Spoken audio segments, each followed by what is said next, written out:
These are 5 things that I think you should know about the MCAT, so to help you low-key study. I kind of just realized because at some point I'm not going to have time to do these things, and there's no better time than the present.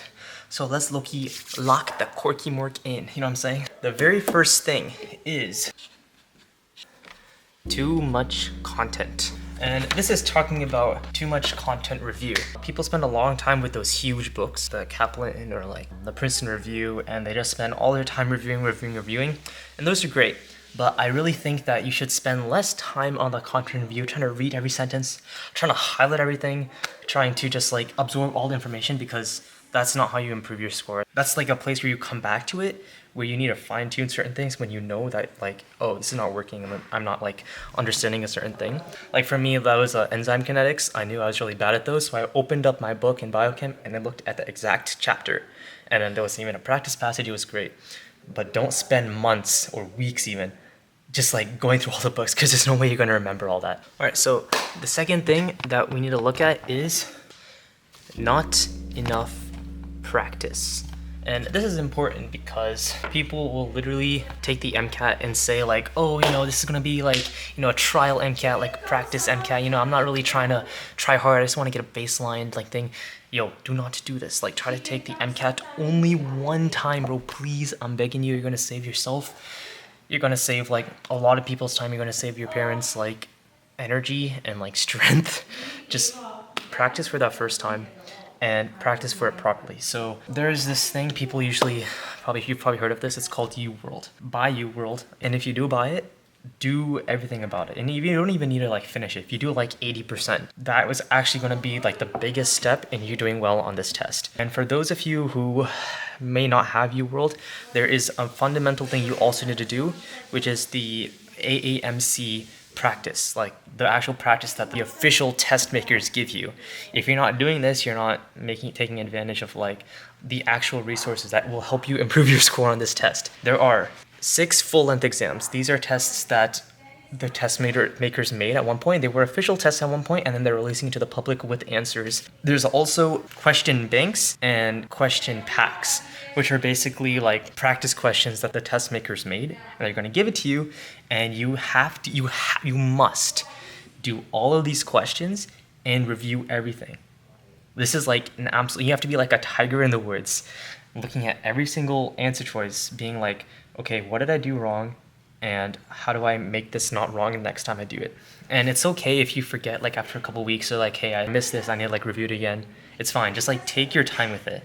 Because this is of like utmost importance, and it's like really what's going to improve your score. Because if you just kind of like do finish it, you know, oh my gosh, I'm so tired, you're like going through the answer choices and you're saying like, yo, like I don't really know, like I see the answer is this, all right, cool, like I get it. Like you're not gonna properly understand what's going on in certain questions, and you're just gonna like get it wrong again, which is like you want to improve your score, right? This is how you do it. You review the questions properly and you go back and you review it again. One thing I did is that I made an Excel sheet and kept track of all my wrong answers, but if you don't want to do that, it's still fine. Just make sure you do the stupid questions and complete it. And this is probably the only way you can tell yourself like, I did the work necessary to do well. Like this is proof to you, this is like insurance to yourself of like, hey, I actually tried on this test. I gave it due justice. So that's the second thing. The third thing that we're gonna look at is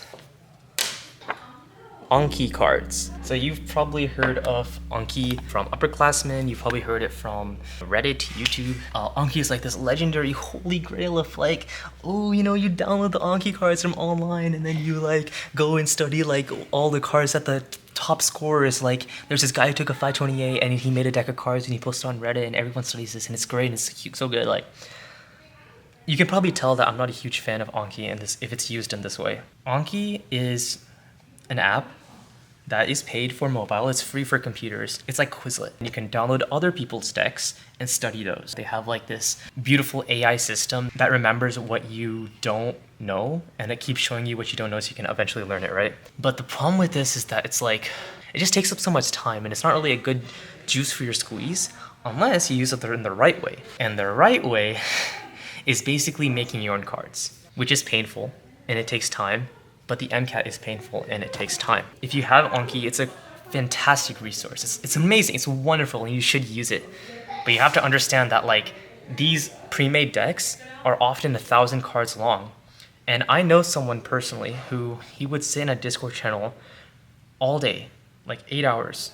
During his content review phase, he did for 3 weeks.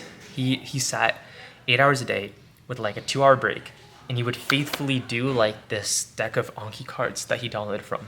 And then he knew every card. He genuinely knew every card. And keep mind you, like this is obviously made by someone who scored a high score, right? There was not a lot of improvement to his score even after he knew all of these cards.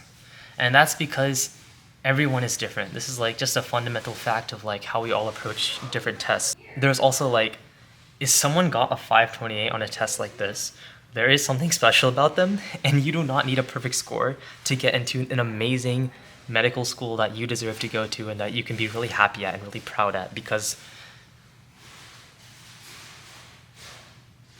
the MCAT is just a test, and it is a measure of how good you are as a student, or it's like a predictor or whatever, and your goal is to do the best you can, and not all roads that are taken by previously successful students means that it's going to be the highest value way for you to study. The way that I think most people should study, should they use Anki, is making their own cards.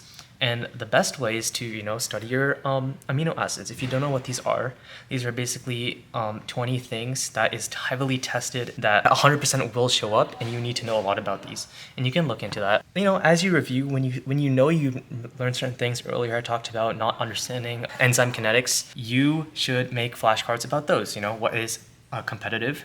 What is the characteristics of uncompetitive? Those are cards I made, and I found useful to study in my own time. Because again, doing these Anki cards take a long freaking time to go through every single day. It's just like, it feels pointless and it feels draining, and your motivation is very, very, very precious. And you should use that sparingly, because during the course of the day, because of entropy, our energy will be lost to Instagram reels, will be lost to family. There's only so much energy we have to give to the MCAT, and that amount is different from person to person, and the little amount that you have should be used in high yield things, like practicing your section banks and section packs, and reviewing them for just as long, if not longer. Let's see what is happening on the 4th card. Oh, would you look at that? Special advice. This is a little section of what I'm going to talk about, each different category of the MCAT. I'm going to tell you a little bit. So, as you know, there's Chem and Phys, then it goes to Cars, then it goes to Biochem, and then Psychology, Sociology. If you don't know about the test, actually spend some time watching some YouTube videos like this that actually take the time to explain what the test is. But I'm here to give you what I think are some really good tips if you are maybe 2 or 3 weeks into your studying. The first thing in Chem Phys that I think is really cool that not a lot of people know about, there is genuinely some points where you don't even need to read the passage in Chem Phys in order to do well on the question. There are literally points where you can just be like, okay, this passage is about galvanized cells, and you just look at the questions and you can immediately start answering them out of the bat. It's actually amazing. You feel like I can answer this without even reading this entire passage about lens physics. Are you serious? But yeah, that's the case sometimes. If you do need to refer the passage, just check for equations, check for main points of paragraphs, and try to integrate that into your answering the questions. Now, obviously, this is not something that will come to you super naturally off the get-go, but it saves a lot of brain power, which is important because it's a 7-hour test and you low-key need that brain power. Of course, if you've been doing step 2 and if you've been doing all of your full lengths, you should be in a place where you'll be able to be comfortable taking 7-hour exams at some point, but we want every drop of energy that we can get on test day. So someone's calling me. I shouldn't take this call. I'm locked in with you guys. The next section is Cars. Cars is not like CP, you need to read everything, but you could take the time to look at the questions beforehand. One problem I had is running out of time. All the other sections of the MCAT, I usually had 2 to maybe sometimes even 7 minutes of extra time, and that was true on my practice exams and the day of. For other people, it's not like that, but for me, I always was running very, very short on time for cars. I realized that the entire time limit I have for cars is 90 minutes. And there's 9 passages on the actual section of the test. So I made sure to split my time for 10 minutes for every single passage that I had to do. Like, so let's say I was on passage 3 of 9, and I ran out of time on passage 3 because it started to like tick down to past the time I had. I would just move on. I would just tell myself, it's not worth losing another minute trying to figure out the last question for this when I can start fresh, keep going, not worry about what happened in the past, and just focus on the next thing. And that's especially true going from section to section. Like, let's say you've had a really bad first section, you just have to leave it behind and focus on doing the best you can in the next section, because that's the nature of the test. But if you have this approach with cars, you can go through and finish every single passage that you have, and then with the extra time you have, if you do have extra time, go back and fill in the questions that you skipped or missed or were too difficult to do.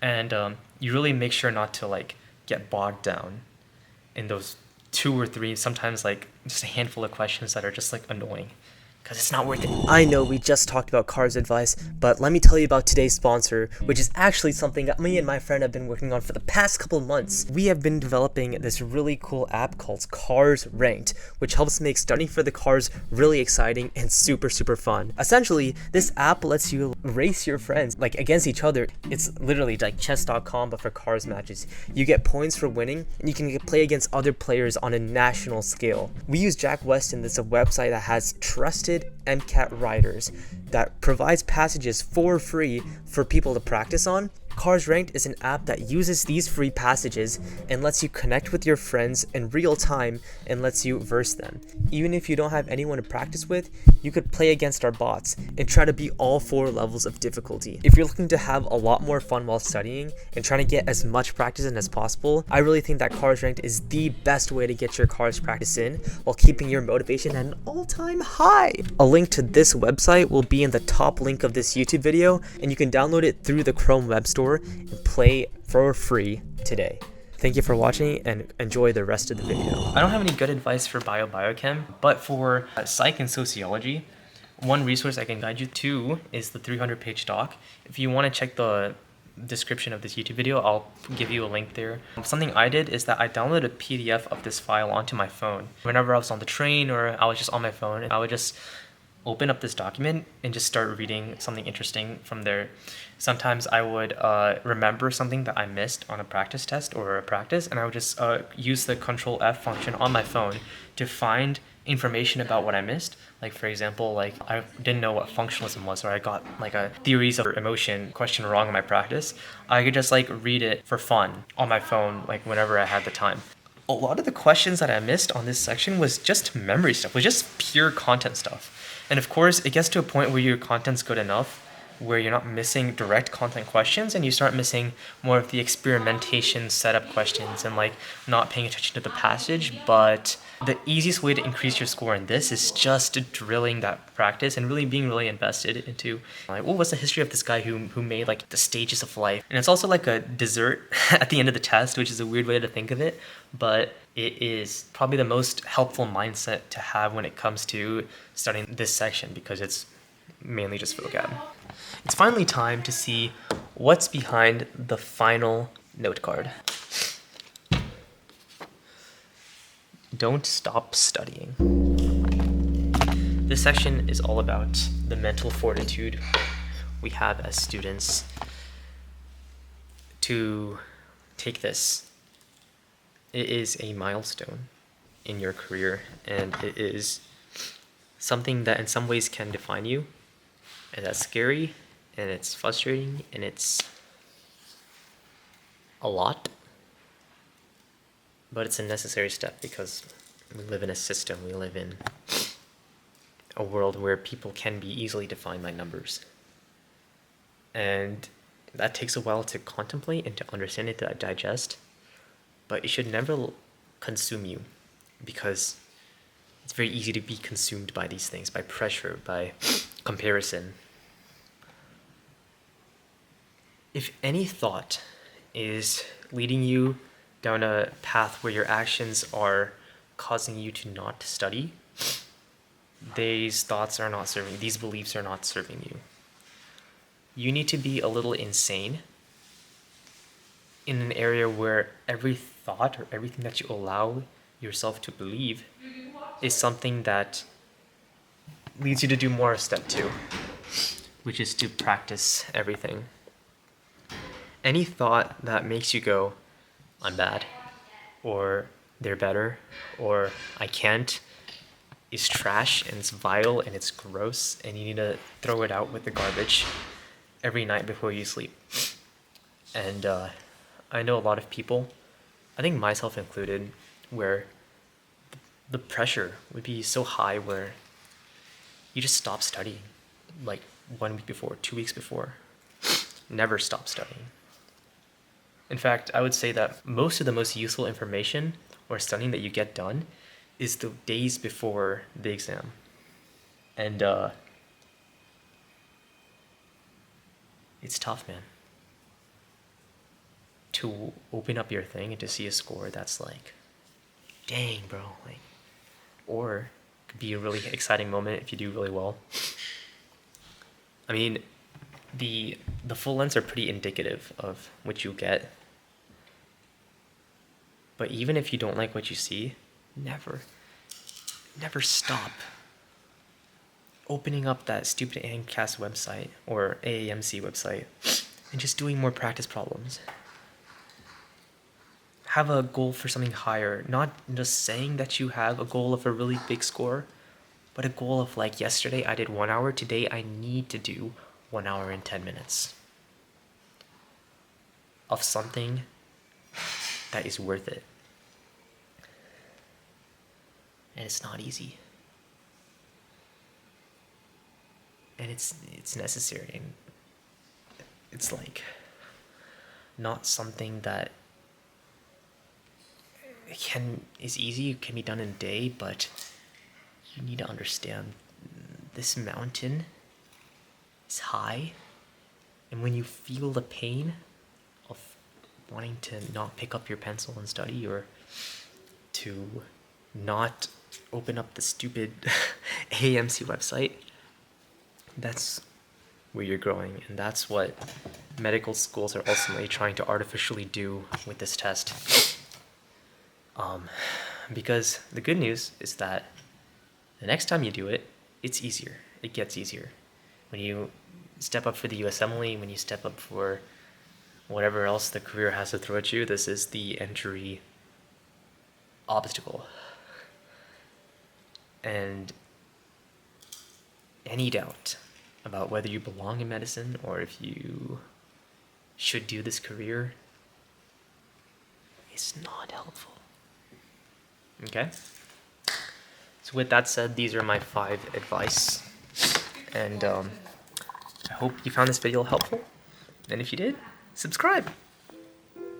Also, a new video coming out soon about UT Dallas. Subscribe and like, and I'll see you later. Peace.